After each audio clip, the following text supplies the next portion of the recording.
Hello मेरे प्यारे बच्चों, तो आज हम करने वाले सेक्शन फॉर्मूला इन वेक्टर और ये लेक्चर आपका बहुत ही जबरदस्त जाने वाला है। तो सबसे पहले हम फर्स्ट केस की बात करेंगे इंटरनल की, और फिर सेकंड केस एक्सटर्नल, और फिर third case mid point. Yes, ये तीन चीजें हम यहाँ पे डिस्कस करने वाले हैं। तो इंटरनली डिवीजन की बात करेंगे सबसे पहले सेक्शन फॉर्मूले, और वो भी वेक्टर में। ध्यान से समझेंगे एक एक चीज को। देखो, ये आपके पास सपोज करो पी क्यू वेक्टर है, ठीक है, और इसको कोई आर पॉइंट डिवाइड कर रहा है एम रेशियो एन में। पी क्यू को आर पॉइंट डिवाइड कर रहा है एम रेशियो एन में। तो आपसे यहां पे आपसे पूछा जाएगा यहां पे कि आप आर पॉइंट का पोजीशन वेक्टर जो ओ आर वेक्टर है वो बता दो। मतलब ओ आर वेक्टर को मैं मान रहा हूं आर वेक्टर, ये आर वेक्टर बता दो। फिर से सुन लो, पी क्यू वेक्टर है, पी क्यू को R point M ratio N में डिवाइड कर रहा है, इंटरनली डिवाइड कर रहा है, इंटरनली डिवाइड कर रहा है। देखो आप, तो ये पूछा जाएगा आर पॉइंट का पोजीशन वेक्टर बता दो जो ओ आर वेक्टर है, जिसको मैंने माना है आर वेक्टर, ये बता दो। आर वेक्टर आपसे पूछा जाएगा, ठीक है। तो यहां पे देखो, मैं मान रहा हूं ओपी वेक्टर, पी पॉइंट का position vector OP vector A vector मान रहा हूं, और क्यू पॉइंट के पोजीशन वेक्टर को ओ क्यू वेक्टर को मैं मान रहा हूं बी वेक्टर। तो आपका आर वेक्टर यहां से क्या होगा, देखो दूर वाले से मल्टीप्लाई करना, m B vector plus n ए वेक्टर अपोन में एम प्लस एन। फॉर्मूला दिमाग में सेट कर लो, फॉर्मूला काम आएगा विद फिगर। फिगर बना के सोल्व करोगे, हर चीज सोल्व होगी। फॉर्मूला दिमाग में सेट करो विद फिगर, अपने आप क्वेश्चन बनेगा। यस, और ये चीजें आप क्लास 10वीं में भी करके आए हो, 11वीं में भी करके आए हो। देखो 10वीं में क्या करते थे हम, क्लास 10th में क्या करते थे, आपके पास ये मान लो कोई आपके पास पी क्यू पॉइंट है, सॉरी पी क्यू लाइन है, और पी पॉइंट क्या है x1 y1, क्यू पॉइंट है x2 y2, पी पॉइंट है क्यू पॉइंट है, और ये पी क्यू लाइन है। पी पॉइंट के coordinate x1 y1, Q point के कोऑर्डिनेट x2 y2। तो यहां पे आपका कोई आर पॉइंट इसको m रेशियो n में डिवाइड करता था, तो इसके कोऑर्डिनेट आप कैसे लिखते थे, आपको अच्छे से पता है, m की दूर वाले से मल्टीप्लाई करते थे, mx2 प्लस nx1 अपोन में m प्लस n। ऐसे ही my2 प्लस ny1 अपोन में m प्लस n। ये आर पॉइंट इंटरनली डिवाइड करता था, इंटरनली क्या करता था, डिवाइड करता था पी क्यू को। तो ये चीजें आप अच्छे से निकालना जानते हो। और क्लास 11th में 3D में जब Z1 और Z2 आ जाता था, तो एक चीज और आ जाती थी, क्या, mz2 प्लस nz1 अपोन में m प्लस n, ठीक है। तो ये आर पॉइंट के कोऑर्डिनेट आ गए। तो यहां भी सिंपल इसको देखते हुए आप देखते हुए बना सकते हो इस चीज को। तो आपने क्या किया, दूर वाले से mb vector multiply mb vector plus na vector upon में n plus n, r vector निकाल दिया। आर पॉइंट का position vector O R vector, R vector आपने निकाल दिया, ठीक है। इसको देखते हैं, क्लियर है बात। ये चीज पहले पढ़ी है हमने, यार ध्यान आपको अच्छे से, क्लास 10वीं से आती है। अब देखो यहां पे इसका डेरिवेशन मैं बताता हूं, डेरिवेशन आपको जरूर पता होना चाहिए, चीज आई कैसे यहां से, ठीक है। तो देखो यहां पे आप क्या कहते थे, यहां पे आप यही तो कहते थे, पी आर अपोन में R Q is equal to m by n. भाई आर पॉइंट पी क्यू को एम रेशियो एन में डिवाइड करता है, तो आप यही तो लिखते थे, पी आर अपोन में R Q is equal to m by n. पर मेरे प्यारे बच्चों, वेक्टर में आप ऐसा नहीं कर सकते, क्योंकि वेक्टर में डिवीजन नहीं है, वेक्टर में डिवीजन नहीं है। कभी आप ये लिख दो, पी आर वेक्टर अपोन में R Q vector is equal to m by n. मत लिख देना, ऐसा मत लिख देना, ये चीज गलत है, ऐसा नहीं लिख सकते, क्योंकि वेक्टर में डिवीजन नहीं होता, डिवाइड नहीं होता वेक्टर में। तो क्या करोगे सर, डिवाइड नहीं करेंगे तो करेंगे क्या, बेटा डायरेक्ट लिखो आप चीज को। क्या क्या लिखो, देखो आप यूं तो लिख सकते हो ना, n P R vector, n into P R vector is equal to m into R Q vector, m into R Q vector. ऐसे तो लिख सकते हो, हाँ बिल्कुल लिख सकते हो। अब डिवाइड थोड़ी नहीं किया आपने, डिवाइड थोड़ी नहीं किया है आपने, ये रिजल्ट निकाल दिया। सोचा तो इसी की तरह ही है ना, इसी की तरह सोच के देखो आपने क्या कर लिया, एन की मल्टीप्लाई यहां कर ली, एम के साथ इसकी मल्टीप्लाई कर ली और लिख दिया। ऐसा नहीं लिख सकते, ऐसा लिख सकते हो, इक्वल बनाने के लिए, है ना। अब ये दोनों इक्वल है, ठीक है। अगर पी आर वेक्टर की मल्टीप्लाई आप n से कर देते हो और आर क्या वेक्टर की मल्टीप्लाई आप m से कर देते हो तो वो इक्वल हो जाते हैं। और वो मैंने रिजल्ट कहां से निकाला है, इसी से निकाला है। ऐसा मैं लिख नहीं सकता, पर ये बनाने के लिए मैंने इसका थोड़ा सा यूज जरूर किया है ना। मैं डायरेक्ट ये लिख सकता हूं, ये रफ वर्क है, रफ में लिख लो ये चीज और अपना डायरेक्ट आप फेयर में ऐसे लिखो, है ना। इसको देखते हुए मैंने ये बनाया, M R Q vector n into R P R vector, n into P R vector is equal to m into R Q vector. तो ये तो मत लिखना, ये लिख सकते हो डायरेक्ट, ठीक है, क्योंकि वेक्टर में डिवाइड नहीं होता है, मत करना ऐसा, ऐसा लिखो डायरेक्ट, ठीक है। अब देखो मैं क्या करूं, मैं ये डेरिवेशन करना चाहता हूं, इस फॉर्मूले को ड्राइव करना चाहता हूं, लेके आना चाहता हूं, ये आया कैसे देखो। तो मेरे प्यारे बच्चों आप जुगाड़ कर लो अपना पी आर वेक्टर का और आर क्या वेक्टर का, बस सीधे सीधे पी आर वेक्टर का जुगाड़ कर लो। पी आर वेक्टर का जुगाड़ करता हूं तो देखो कैसे आएगा, कैसे आएगा पी आर वेक्टर। मैं ये कह सकता हूं OP vector in triangle OPR, triangle OPR, समझ लीजिए यार, triangle OPR, OP vector plus plus P R vector is equal to O R vector, is equal to O R vector. Yes, तो यहां पे ओपी वेक्टर कितना है, OP vector कितना है देखो, ए वेक्टर। पी आर वेक्टर कितना है नहीं पता, पी आर वेक्टर कितना है नहीं पता, पी आर वेक्टर ही रहने दो। ओ आर वेक्टर पता है, ओ आर वेक्टर क्या है, आर वेक्टर लिख लो। तो यहां से पी आर वेक्टर की वैल्यू आई अपनी R vector minus A vector, R vector minus A vector, है ना।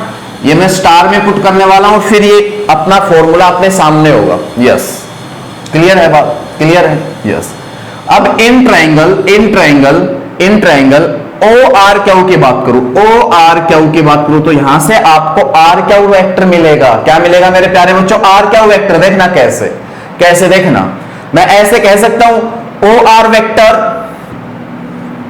वेक्टर बिल्कुल जी, plus R Q vector is equal to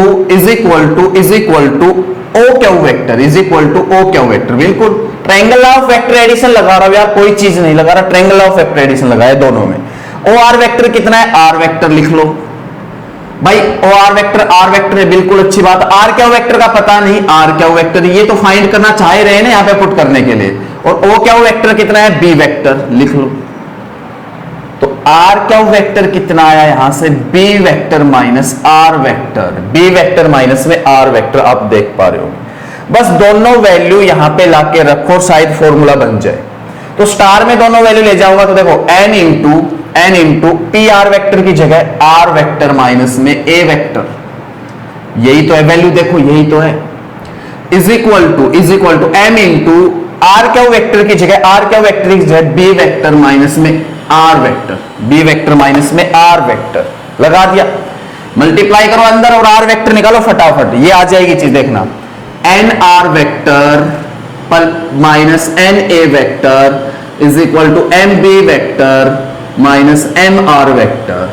are vector वाले एक तरफ तो एन आर वेक्टर प्लस में एम आर वेक्टर, बाकी सब एक तरफ एम बी वेक्टर प्लस में एन ए वेक्टर। यार यहां से कॉमन निकालो आर वेक्टर तो एन प्लस एन बचा, एन प्लस एन ही तो बचा आर वेक्टर कॉमन निकालने के बाद, और उधर एन बी वेक्टर प्लस में एन ए वेक्टर, और आर वेक्टर की वैल्यू आई यार एम बी वेक्टर प्लस में एन ए वेक्टर अपॉन में एन प्लस एन। तो ये डेरिवेशन आपका हो चुका, ये फॉर्मूला मैं ड्राइव करके लेके आ चुका, ये आपका फॉर्मूला। पहले तो मैंने डायरेक्ट लिखवाया था, और मैं तो यही कहूंगा मेरे प्यारे बच्चों डायरेक्ट याद कर लो, याद आपको होना चाहिए, क्योंकि फॉर्मूला आएगा, फॉर्मूला आपको पता है, क्वेश्चन आएगा, फॉर्मूला अप्लाई करना आना चाहिए। बस ये डेरिवेशन है कि ये फॉर्मूला आया कैसे वेक्टर में, कैसे फॉर्मूला बना, ये फॉर्मूला मैंने आपको समझा दिया, दिमाग में सेट कर लो इस फॉर्मूले को। यस, बस इतना ध्यान देना आपको, इस फॉर्मूले का डेरिवेशन करते वक्त आपको इतना ध्यान देना, ये मत कर लेना। हाँ यहां पे हम कर सकते हैं, यहां पे क्लास 10वीं में 11वीं में 3D में हम ये ऐसे डिवाइड कर सकते थे, पर वेक्टर में डिवीजन नहीं होता। मैंने इसको लिख तो लिया, पर इसको क्यों लिखा मैं, ताकि ऐसा कुछ बना सकूं, n into P R vector is equal to m into R Q vector बना सकूं। तो आपको लिखना नहीं है, आपको रफ में लिख के फिर डायरेक्ट ये चीज लिखनी है ना। ये काम रफ में होना चाहिए, दूर होना चाहिए, डायरेक्ट आपको ये चीज लिखनी चाहिए। ये चीज नहीं लिखी जा सकती, वेक्टर में डिवाइड नहीं होता, बार बार एक ही बात बता रहा हूं। तो मैंने ये रिजल्ट लिखा, इसका थोड़ा सा यूज करके, ऐसा लिख तो नहीं सकते पर यूज करके ये रिजल्ट लिखा, ठीक है। यस, तो इससे आपका फॉर्मूला बना आर वेक्टर। आपने देखा, बहुत ही शानदार फॉर्मूला, याद कर लो। क्वेश्चंस पे आप इसको अच्छे से लगा पाओगे अगर याद ढंग से होता है तो, ठीक है। अब दूसरा केस सीखते हैं। अरे बच्चों, सेकंड केस, एक्सटर्नली जब पॉइंट डिवाइड करे पी क्यू को तो क्या होगा वेक्टर में, देखना। ये आपके पास क्या है, पी क्यू वेक्टर है। अब इसको कोई आर पॉइंट आपका एक्सटर्नली डिवाइड कर रहा है, एक्सटर्नली डिवाइड कर रहा है, ठीक है। और वो भी किस रेशियो में एक्सटर्नली डिवाइड कर रहा है, एम रेशियो एन में, एम रेशियो एन। आपका P से R तक M और Q से R तक M, M रेशियो N में डिवाइड कर रहे हैं। और वही सीन आपसे इस R पॉइंट का पोजीशन वेक्टर पूछ रहे हैं, और R वेक्टर आपसे पूछ रहे हैं, R वेक्टर आपसे पूछ रहे हैं, तो आप बिल्कुल बता पाओगे R वेक्टर। देखना कैसे, देखना कैसे, सिंपल फंडा। वैसे अपने P पॉइंट का पोजीशन वेक्टर A वेक्टर, और भाई Q पॉइंट का पोजीशन वेक्टर अपना B वेक्टर। तो आपसे आर वेक्टर पूछ रहे हैं तो बता दो यार, कुछ भी नहीं। एक फॉर्मूला अभी अभी करवाया था मैंने फर्स्ट केस, आर वेक्टर क्या आया था, एम बी वेक्टर प्लस में एन ए वेक्टर अपॉन में एम प्लस एन, बस बीच में माइनस आ जाएगा, कोई फर्क नहीं। तो एम की मल्टीप्लाई दूर वाले से एम बी वेक्टर, एन की मल्टीप्लाई भी दूर वाले से दूर ये पड़ता है एन ए वेक्टर अपॉन में एम एन, बीच में माइनस, बस इस फॉर्मूले के बीच में माइनस लगाया और कोई दिक्कत नहीं। जहां पे प्लस था वहां पे माइनस छाप दिया। यार 10वीं से जानते हो, 10वीं से जानते हो आप, 10वीं से जानते हो। आपका जब कोई पॉइंट बाहर से डिवाइड करता था, एक्सटर्नली डिवाइड करता था, तो क्या करते थे आप सेक्शन फॉर्मूले में, क्या करते थे, यही तो करते थे, एम एक्स टू माइनस में एन एक्स वन अपॉन में एम माइनस एन, यही तो कोऑर्डिनेट आते थे। एम वाई टू माइनस में एन वाई वन अपॉन में एम माइनस एन, यही तो कोऑर्डिनेट आते थे पॉइंट के। बिल्कुल आसान है यार, यही तो कोऑर्डिनेट आते थे आपके पॉइंट के।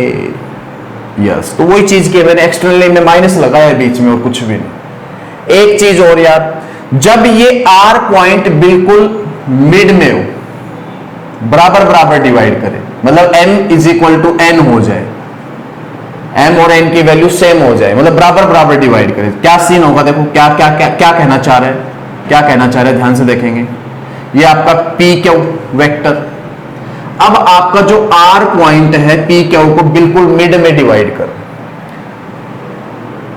1:1 में डिवाइड कर। आप कह सकते हो ये भी 1 और ये भी 1, जब बिल्कुल मिड में हो, पॉइंट P क्यू के मिड में R हो, तो आप कह सकते हो 1 और 1, इधर भी 1 और उधर भी 1 कह सकते हो, कोई दिक्कत नहीं। आप जानते हो ये चीजें। अब इस R पॉइंट का पोजीशन वेक्टर पूछे तो वही सीन अपने पास, मतलब R वेक्टर पूछे तो जी बिल्कुल बता पाओगे आप। कैसे, ये आपका वही scene A vector P point का पोजीशन वेक्टर, और ये आपका वही Q पॉइंट का पोजीशन वेक्टर B वेक्टर। तो अब R वेक्टर पूछे तो नहीं बता सकते, बिल्कुल बता दोगे, कोई दिक्कत ही नहीं है, कोई दिक्कत ही नहीं है। जो पहले इंटरनली था उसमें m की जगह 1 लगा दो, n की जगह 1 लगा दो, फॉर्मूला आ जाएगा। क्या था फॉर्मूला, यही तो था, m की जगह 1 लगाना, b वेक्टर प्लस में n की जगह 1 लगाना, a vector, b vector plus a vector upon में 1 + 1 2, और वही सीन है देखो, 1 × b vector b vector plus, बीच में प्लस, क्योंकि बीच में आप ये बाहर डिवाइड नहीं कर रहा, अंदर कर रहे हैं, है ना, मिड में, 1 × a vector plus a vector upon में 1 + 1 2, बिल्कुल आसान। अगर इंटरनली वाला आता है तो m की जगह भी 1 लगा दो और n की जगह भी 1 लगा दो, फॉर्मूला तैयार है। तो ये जब पॉइंट बिल्कुल बीच में डिवाइड करें, मिड पॉइंट हो, p क्यू का क्या हो, मिड पॉइंट, और उस टाइम आपसे पूछ ले भाई r पॉइंट का पोजीशन वेक्टर बता दो, r वेक्टर, तो फॉर्मूला ये होगा।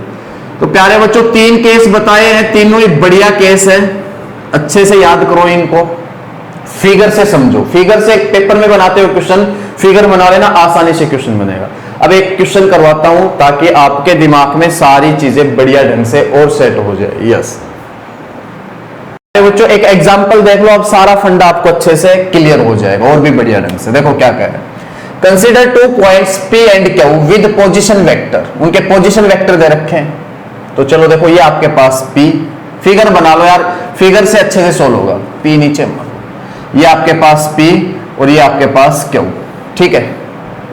और भाई इन P और Q के क्या दे रखे हैं, पोजीशन वेक्टर, मतलब कि OP वेक्टर दे रखा है, तो ये आपका O OP वेक्टर दे रखा है। ऐसा ही सीन पहले होता था, जो क्या दे रखा है 3A वेक्टर माइनस में 2B vector, yes. And OQ vector, OQ vector दे रखा है, OQ वेक्टर दे रखा है कितना, A वेक्टर प्लस में B वेक्टर। यही चीज तो करके आए हम। वहां पे मैं OP वेक्टर को A वेक्टर मान रहा था, OQ वेक्टर को B वेक्टर मान रहा था। यहां पे अपने को गिवन है तो लिखने पड़ेंगे, yes. Find the position vector of A point R। आप R पॉइंट का पोजीशन वेक्टर निकालो, विच divides the line segment joining P and Q in the ratio 2:1 internally. पहले इंटरनली की बात करते हैं। आप R पॉइंट का पोजीशन वेक्टर निकालो जो डिवाइड करता है लाइन सेगमेंट PQ को, लाइन सेगमेंट PQ को इंटरनली किस रेशियो में, 2:1 में। तो ये आपका R पॉइंट और ये 2 और ये 1, 2:1 में क्या करता है, डिवाइड। तो यार वही तो चीज है, OR वेक्टर निकालना है, जिसको मैं R वेक्टर भी कहता था, OR वेक्टर निकालना है। एक्सटर्नली की बाद में बात करेंगे, पहले फर्स्ट पार्ट करते हैं, ठीक है। तो OR वेक्टर निकालना, बता दोगे यार, बता दोगे, कुछ भी नहीं। इसकी मल्टीप्लाई इससे, यही तो कर रहा था। ये M था, ये M था और ये B था, MB vector plus NA vector upon में M प्लस N, बात खत्म। OR वेक्टर यही तो होता था जो R वेक्टर मान रखा था। तो दूर वाले से मल्टीप्लाई करते थे, पता है इंटरनली में बीच में प्लस आता है। डेरिवेशन भी करवाया था ढंग से, कोई दिक्कत ही नहीं हुई। 2 की मल्टीप्लाई इससे कर लो, 2 इंटू A वेक्टर प्लस में B वेक्टर, प्लस 1 की मल्टीप्लाई इससे कर लो, 1 इंटू में 3A vector minus 2B vector upon में यार 2 प्लस 1 M प्लस N, यही तो चीज थी। तो OR वेक्टर आ गया आपका, सोल्व करके देखो, 2A vector plus 2B vector plus 3A vector minus 2B vector upon में 3। 2B वेक्टर से 2B वेक्टर उड़ा दो, 2A vector plus 3A vector 5A vector, 5A vector upon में 3 मतलब 5/3A वेक्टर। लो भाई ये आंसर है। देखो इससे बनाओगे गलती नहीं होगी, आपने देखा इससे बिल्कुल गलती होने के चांस नहीं है। और इसको पढ़ के करोगे नहीं बनेगा, पहले बता देता हूं, गड़बड़ हो जाएगी, गड़बड़ हो जाएगी। ये बना लेना, आसानी से बनेगा। 2 की दूर वाले से, 1 की दूर वाले से, इंटरनली तो बीच में प्लस, नीचे भी प्लस, 2 प्लस 1, बात खत्म, बिल्कुल आसान। एक बार एक्सटर्नली और देखते हैं, एक्सटर्नली और देखते हैं। एक्सटर्नली देख लो, सेम वही सारा, वही आपका P, वही आपका Q और ये आपका बन गया PQ। आपको अच्छे से बताइए क्या बन गया, PQ। अब की बार जो R है, R पॉइंट इसको एक्सटर्नली डिवाइड कर रहा है, एक्सटर्नली डिवाइड कर रहा है R पॉइंट, यस। और इस R पॉइंट का पोजीशन वेक्टर निकालना है, OR वेक्टर ही निकालना है, OR वेक्टर ही निकालना है। OP वेक्टर आपको दे रखा है, OP वेक्टर कितना दे रखा है, 3A vector minus 2B vector. OQ vector भी दे रखा है, OQ वेक्टर कितना दे रखा है, A वेक्टर प्लस में B वेक्टर। और फाइंड क्या करना है, OR वेक्टर। क्या फाइंड करना है, OR वेक्टर। और वो R पॉइंट PQ को एक्सटर्नली डिवाइड कर रहा है 2:1 में। ये 2 बनाया था यार, फिगर से करो, गलती नहीं होगी, बार बार एक ही बात कर रहा हूं। ये 2 और ये 1, ठीक है, ये 2 ये 1, 2 1, क्लियर। बस वही चीज सिंपल, बीच में माइनस आएगा। 2 की मल्टीप्लाई इससे करोगे, 2 की मल्टीप्लाई किससे करोगे, इससे, है ना। 2 की मल्टीप्लाई से 1 से दूर कौन पड़ता, ज्यादा दूरी है, ये ध्यान देना। 2 की मल्टीप्लाई 1 से दूर देख लो ना, 1 से दूर ये 2 की मल्टीप्लाई इससे, 2 की मल्टीप्लाई इससे, तो A vector plus B vector, clear, minus 1 into 3A vector minus 2B vector, बस अपॉन में 2 माइनस 1, अपॉन में 2 माइनस 1। जिस फॉर्मूले में बीच में प्लस था उसमें क्या कर दिया, माइनस कर दिया, बस इतना है। जिसमें प्लस था उसमें बीच में क्या कर दिया, माइनस, ये ध्यान देना। तो यार आ गया, समझो, सोल्व होके देखो, 2A vector plus 2B vector minus 3A vector plus 2b vector upon में 2 माइनस 1 1, अब 1 लिखो चाहे मत लिखो अपोन में। तो प्यारे बच्चों 2a वेक्टर और minus 3a vector minus a vector, 2b vector plus 2b vector 4b vector, आपका आंसर आपके सामने OR वेक्टर। आपने सीखा यार बहुत अच्छे ढंग से, पता चला हुआ कैसे कैसे हमने क्वेश्चन करने, फिगर बना के इस क्वेश्चन सोल्व करना, गलती नहीं होगी, दूर वाले से मल्टीप्लाई, बस फंडा खत्म। उम्मीद करता हूं पसंद आई होगी वीडियो अच्छे ढंग से, तो प्लीज वीडियो को लाइक जरूर करेंगे, चैनल को सब्सक्राइब करेंगे। Thank you very much.